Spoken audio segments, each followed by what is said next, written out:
I'm Kate Kelly with America Comes Alive, where you'll find great stories simply told. The Brownie camera was the first inexpensive device that regular people could use to take photographs. This was a very exciting prospect for Americans at the turn of the century. The camera was simple to use. The Brownie went on to have a long and successful history. Up until the late 1800s, professional photographers were needed for picture taking. The process was complex and time-consuming. They used coated glass plates to capture the image, and each photo had to be developed immediately. But progress was at hand.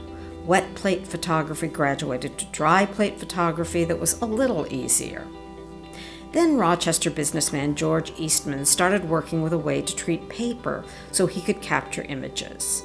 He also wanted the paper to roll so that it could be spooled into a camera and pictures could be taken one at a time. In 1888, he introduced his first camera, the Kodak.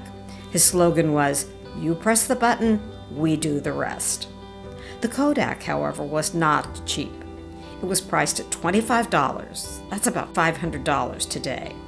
Well-to-do hobbyists happily joined the exclusive club of professional photographers. Eastman was still in search of a smaller, cheaper camera. He hired more chemists and decided to team up with one of his suppliers. Frank A. Brownell's company made the outer coverings for cameras.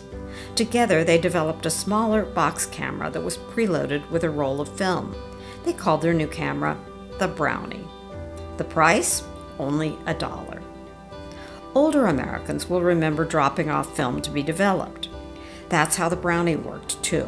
But when customers finished their roll of film, they dropped off the entire camera for processing. The pictures were printed and a new roll of film was inserted into the box. When people returned to the store, they picked up their prints and the reloaded camera. They were ready for another round of picture taking. George Eastman was a marketer at heart, so he loved promoting his product. During the late 1800s, an artist named Palmer Cox grew popular because of his drawings of brownies. Brownies were a type of fairy in Scottish folklore. Cox's brownies appeared in magazines and books and eventually in product promotion. None was more successful than the brownies selling George Eastman's Brownie camera. The inquisitive brownies became the key marketing element for the camera.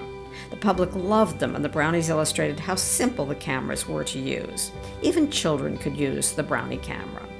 Brownie cameras lasted for many years. They were still being manufactured and sold in the late 1950s.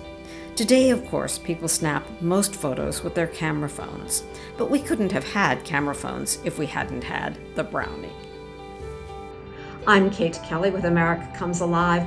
Look around and see what inspires you.